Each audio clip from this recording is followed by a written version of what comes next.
ஒவ்வொரு அனிவர்சரிக்கும் கிஃப்ட் பண்ண ஜுவல்ஸோட ரெடி ஆயிட்டேன். பட் இன்னைக்கு எப்பவுமே நம்பிக்கையான கிருஷ்ணிகா ஜுவல்லர்ஸின் new design. Happy anniversary love. Krishnika jewellers, Ealing road, Wembley. Trusted for generation.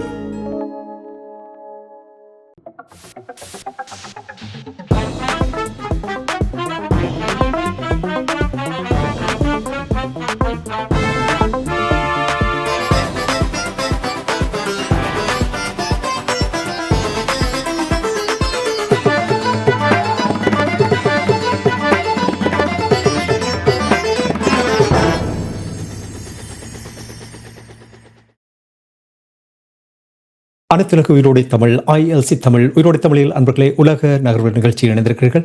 உலக நகர்வு நிகழ்ச்சியில் எங்களோட பிரித்தானியிலிருந்து போரியல் ஆய்வாளர் அருஸ் அவர்கள் இணைகின்றார். வணக்கம் அருஸ் அவர்களே. வணக்கம் ராஜாணி. அனைத்துலக உயிரோடை தமிழ் உறவுகளுக்கு அன்புள்ள வணக்கம். இன்றைய உலக நகர்வு நிகழ்ச்சியில் இந்தியா பாகிஸ்தானுக்கு இடையில் நடைபெற்று முடிந்த அந்த போர், அதனுடைய நிலைமைகளை நாங்கள் பார்ப்போம். குறிப்பாக பாகிஸ்தான் தங்களுடைய தாக்குதலை நடத்திய விடயங்களை நீங்கள் சுட்டிக்காட்டியிருந்தீர்கள். இந்தியாவும் கூட அவர்கள் எவ்வாறு துல்லியமாக தங்களுடைய தாக்குதலை நடத்தினார்கள் என்ற விடயங்களை நீங்கள் சுட்டிக்காட்டினீர்கள். போர் நிறுத்தம் ஒப்பந்தம் ஏற்றுக்கொள்ளப்பட்டு இரு தரப்பினரும் ஸ்டோக் எடுத்து பார்க்கிறார்கள் போல் தெரிகின்றது. ஆனால் பாகிஸ்தானுடைய பிரதமர் துருக்கிக்கு பயணத்தை மேற்கொண்டிருக்கின்றார். நீங்கள் எனக்கு நல்ல ஞாபகம் இருந்த போர் நடந்து கொண்டிருந்த பொழுது பாகிஸ்தான் பயன்படுத்திய ஆளில்லா விமானங்கள் அதிகமானவை துருக்கியிலிருந்து வரப்பட்ட என்ற விடயங்களை நீங்கள் கூறியிருக்கிறீர்கள். பாகிஸ்தானுடைய அதிபர் துருக்கிக்கு பயணத்தை மேற்கொண்டதனுடைய நோக்கம் என்ன? உண்மைதான்.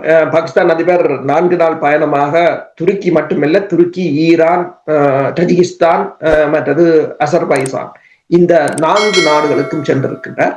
அதிலும் குறிப்பாக துருக்கியின் எடோகனுடன் அவர் அதாவது பாகிஸ்தான் அதிபர் ஷவாஸ் ஷெரீஃபின் கையை எடோகன் இறுக பற்றிய வழி இருவரும் நடந்து சென்றதை பல ஊடகங்கள் வெளிக்கொண்டு வந்திருந்தன. அதாவது இந்த நாடுகளுக்கு தாங்கள் நன்றியை செலுத்துவதற்காக, அந்த போரில் தங்களுடன் தோளோடு தோள் நின்றதற்காக நன்றியை செலுத்துவதற்காக என்றும் கூறப்படுகின்றது. அது மட்டுமல்லாது இந்த 4 நாடுகளுக்கும் இடையிலான ஒரு படைத்துறை ரீதியான உடன்பாடுகளாக இருக்கலாம், ஒத்துழைப்புகளாக இருக்கலாம், அதே போல வர்த்தகம் தொடர்பான ஒத்துழைப்புகளாக இருக்கலாம். அவற்றை பேணுவதற்காகத்தான் இந்த பயணம் அமைந்ததாக கூறப்படுகின்றது. இது ராஜதந்திர ரீதியில் இப்போது இருதரப்பும், உதாரணமா பார்த்தீங்கன்னு சொன்னால், இந்திய தரப்பின் கனிமொழி நாடாளுமன்ற உறுப்பினர், அவரின் குழுவினர் ரஷ்யாவில் தங்கியிருக்கிறார்கள். ரஷ்யாவுடன் அதாவது இந்த இடம்பெற்ற இந்த போரில் தமது தரப்பு நியாயத்தை அங்கு கூறுவதற்காக போயிருக்கிறார்கள். அதே போல கிட்டத்தட்ட 4 பிரிவுகளாக பிரித்து உலகில் இருக்கின்ற அத்தனை நாடுகளுக்கும் இந்தியா தனது நாடாளுமன்ற உறுப்பினர்களை அனுப்பியிருக்கிறது. பாகிஸ்தானும் அதே போல அத்தனை நாடுகளுக்கும் நாடாளுமன்ற உறுப்பினர்களை அனுப்பியிருக்கின்றது. இந்த போரை பொறுத்தவரை, இந்த போர், அதாவது இந்தியா ஆரம்பித்த சித்தூர் படை நடவடிக்கை தற்காலிகமாக இடைநிறுத்தப்பட்டதாகத்தான் கூறுகிறார். என்னும் போது இருதரப்பும் மீண்டும் இந்த போரை ஆரம்பிக்கக்கூடிய சாத்தியங்கள் இருப்பதாகத்தான் கூறப்படுகிறது. ஏனென்று சொன்னால், இந்த போர் திடீரென்று நின்று விட்டது. ஏனென்றால் இருதரப்பாலும் இந்த போரை தொடர முடியாத ஒரு நிலைக்கு லாக் ஆகி போனார்கள். இருதரப்பும் உங்களுக்கு தெரியும், ஒரு அணு ஆயுத பலம் கொண்ட நாடுகள். அப்போ ஒரு லெவலுக்கு மேல் அவர்களால் நகர முடியவில்லை. இந்த போரை ஆரம்பிப்பதற்கு முன்னர் இதனை இந்தியா அதனை யோசித்திருக்க வேண்டும். ஆனால் இந்த பாலக்கோட் நடவடிக்கை 2019ஆம் ஆண்டுக்கு பின்னர் இந்தியா பிரான்சிடமிருந்து ரஃபேல் விமானங்களை வாங்கியிருந்தது, ரஷ்யாவிடமிருந்து S-400 வாங்கியிருந்தது. இந்த ரஃபேல் விமானங்கள் முதலில் இந்தியாவுக்கு வந்தது 2020ஆம் ஆண்டு. 2019ஆம் ஆண்டு பாலக்கோட் நடவடிக்கை இடம்பெறுகிறது. 2020ஆம் ஆண்டு ரஃபேல் விமானங்கள் வருகின்றன. அதன் பின்னர் 2021ஆம் ஆண்டு S-400 ரஷ்யாவுக்கு வழங்கப்படுகின்றது. கிட்டத்தட்ட $5.5 பில்லியன் பெறுமதியானவை. அப்ப இந்தியா இதனை நன்கு தன்னை பலப்படுத்தி கொண்டுதான் இந்த தனது 2019ஆம் ஆண்டு தோல்விக்கான ஒரு அடுத்த நடவடிக்கையாகத்தான் இதனை ஆரம்பிக்க முற்பட்டிருந்தது. ஆனால் அதிலும் பிழைத்து விட்டது என்னென்று சொன்னால், அதற்கு இணையாக இப்ப பாகிஸ்தானும் 2020ஆம் ஆண்டுக்கு பின்னர் 22ஆம் ஆண்டு என்று நினைக்கிறேன், சீனாவிடமிருந்து A-10C ரக விமானங்களை வாங்கியிருந்தது.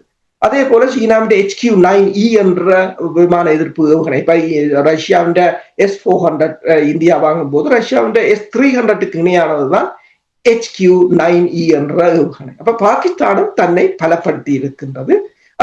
அது மட்டுமல்லாது சீனாவும் பாகிஸ்தானுக்கான ஆதரவுகளை வழங்கி இருக்கின்றது. அப்ப மீண்டும் அதாவது 2019 ஆண்டு இடம்பெற்ற போரை இந்த அடுத்த கட்டமாக இந்த போரை இந்தியா ஆரம்பித்தாலும் அதுவும் பெரிய அளவில் ஒரு அரசியல் ரீதியாகவும் ராஜதந்திர ரீதியாகவும் அனைத்துலக மட்டத்திலும் இந்தியாவுக்கு சாதகமாக அமையவில்லை.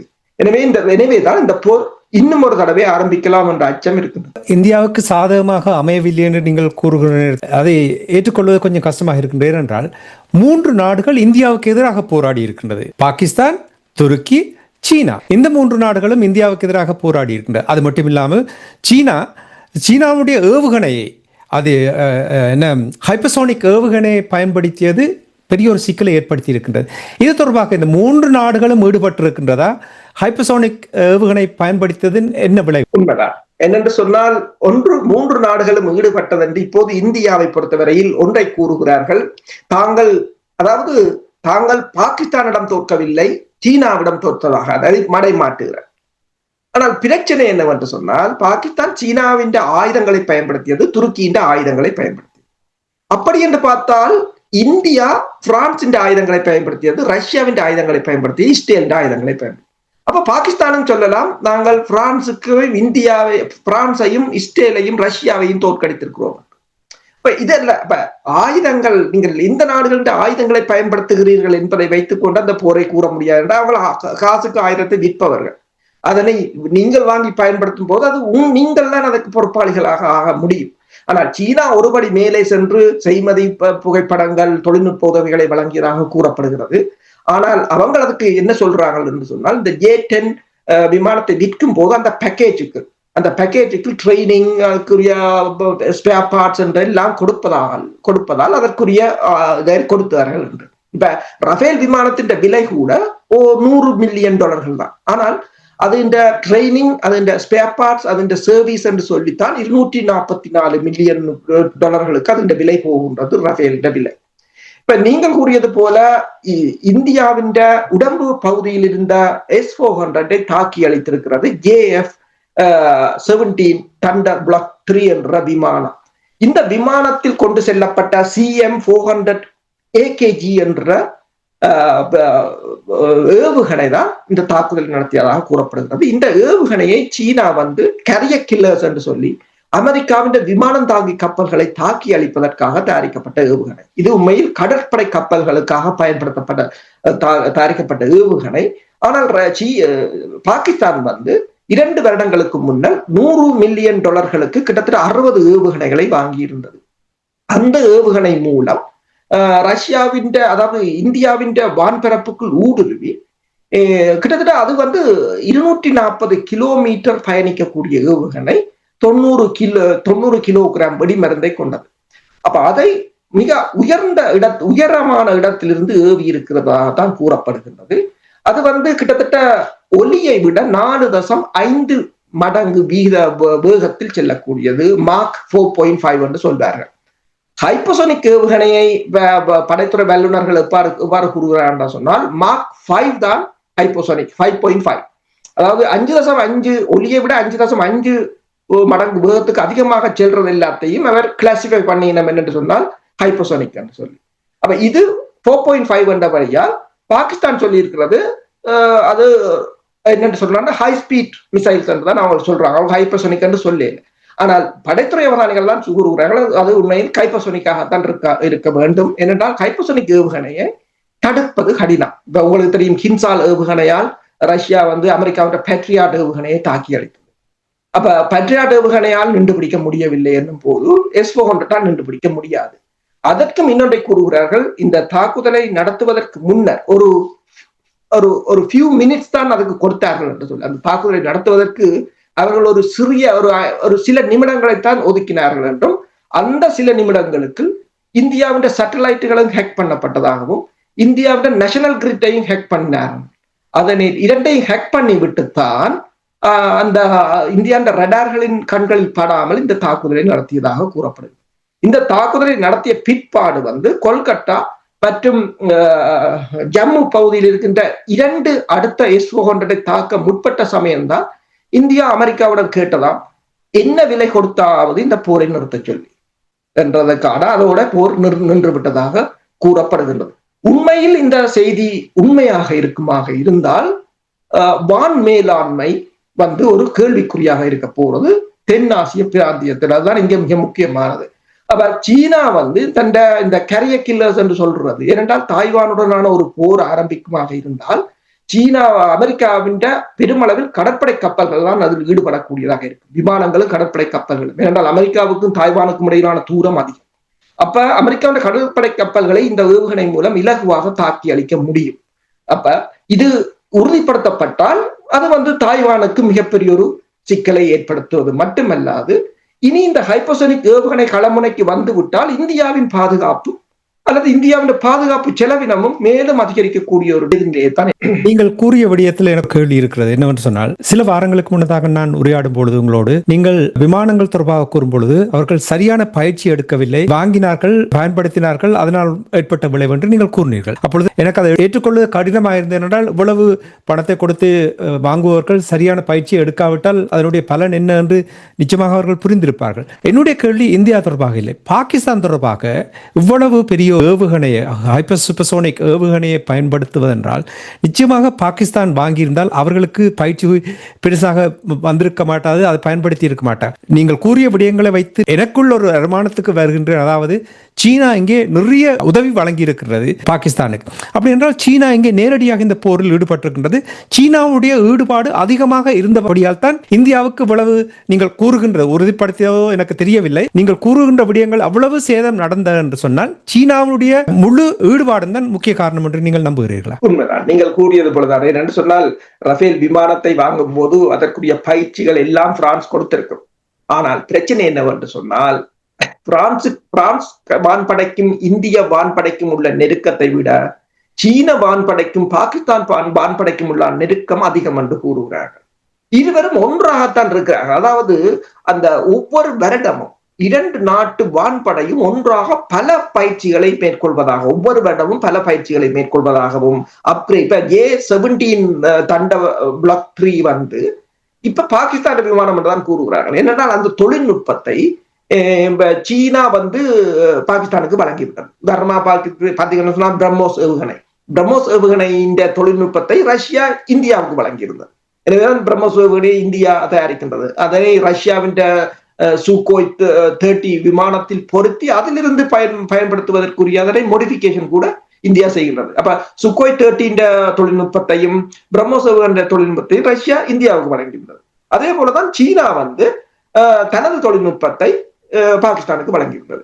நீங்கள் கேட்டது போல உண்மைதான். என்னென்று சொன்னால், இந்தியாவுக்கும் பிரான்ஸ் வான்படைக்கும் இடையிலான பயிற்சிகளை விட சீனாவுக்கும் பாகிஸ்தானுக்கும் இடையிலான பயிற்சிகள் அதிகம். அது மட்டுமல்லாது இப்போது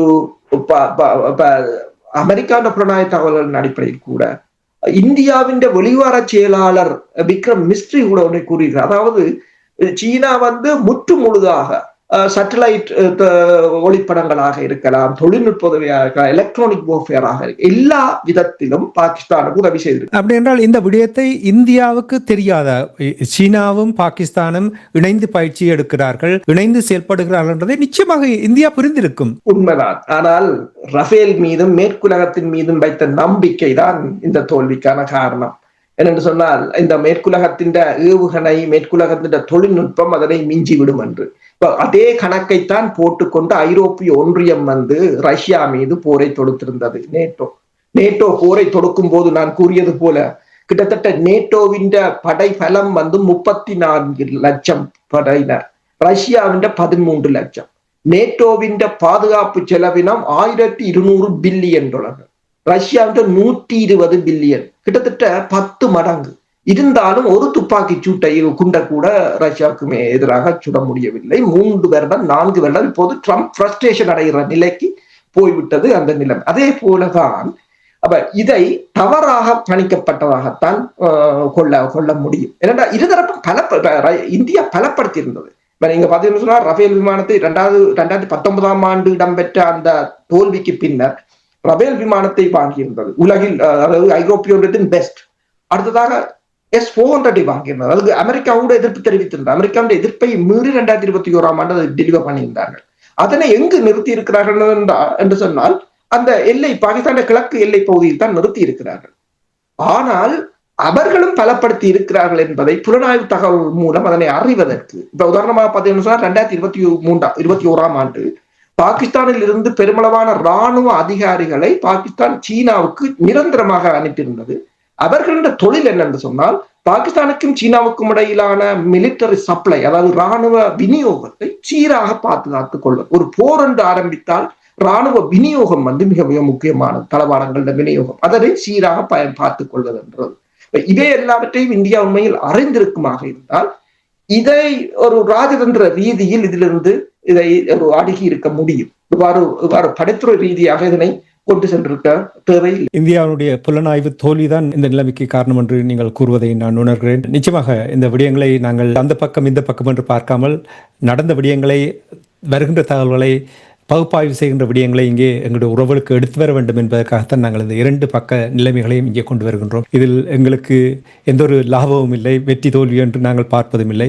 நாங்கள் செய்தியை கொடுக்க வேண்டும், விழிப்புணர்வை ஏற்படுத்த வேண்டும் என்பதற்காக. வாருங்கள், இஸ்ரேல் ரஷ்யா தொடர்பாக நாங்கள் பேசும் பொழுது எவ்வாறு போலியாக இந்த உலகம் மேற்குலகம் தங்களுடைய நடவடிக்கைகளை மேற்கொள்ளுகிறார்கள், இவற்றை எங்களுடைய மக்கள் புரிந்து கொள்ள வேண்டும் என்பதற்காக நாங்கள் வெளிப்படையாக இந்த விடயங்களை உரையாடுகிறோம். பார்த்து கொண்டிருக்கிற நேர்கள், எங்கள் இந்த யூடியூப்பை நீங்கள் சப்ஸ்கிரைப் பண்ணுங்கள். உங்களோட நண்பர்களுக்கோ உங்களுக்கு தெரிந்தவர்களுக்கோ இதனை அனுப்புவதன் ஊடாக எங்கள் ஊடகம் மேலும் வளர்வது நீங்கள் செய்கின்றது ஒரு உதவியாக இருக்கு. கூட்டு முயற்சி, அதைத்தான் அடிக்கடி உங்களுடைய தமிழ் வானொலியில் நாங்கள் கூறுவோம். அவ்வாறு அவர்கள் செயல்பட வேண்டும் என்று கேட்டுக்கொண்டு நிகழ்ச்சியில் இணைந்து கலந்து சிறப்பித்த பொறியியல் ஆய்வாளர் அரசு அவர்களுக்கு நன்றி கூறிக்கொண்டு தனாஞானி இந்த நிகழ்ச்சியை இத்தோடு நிறைவு கொண்டு வருகின்றேன். நன்றி, வணக்கம் அரசு அவர்களே. நன்றி. எமது பார்வையாளர்களுக்கு வணக்கம். மக்களின் குரலாய் ஓங்கி ஒலிக்கும் இலக்கு மின்னிதழ் மற்றும் உயிரோடை தமிழ் வானொலி ஆகிய இவ்விரு ஊடகங்களும் உங்களைப் போன்ற எமது நேயர்கள் நண்பர்களின் ஆதரவிலேயே இயங்கி வருகின்றன. மிக குறைந்த வளங்களுடன் பல இடர்கள் மற்றும் தடைகளை தாண்டி பயணிக்கும் எமது ஊடகங்களின் பணிகள் மேலும் வளர உங்களால் முடிந்த நிதியுதவியை வழங்கி இன்னும் காத்திரமான செயற்பாடுகளை முன்னெடுக்க உதவுமாறு மிகவும் பணிவன்புடன் வேண்டி நிற்கின்றோம். உங்கள் பங்களிப்பு உங்களின் உரிமை குரலாய் ஓங்கி ஒலிக்கும். நன்றி.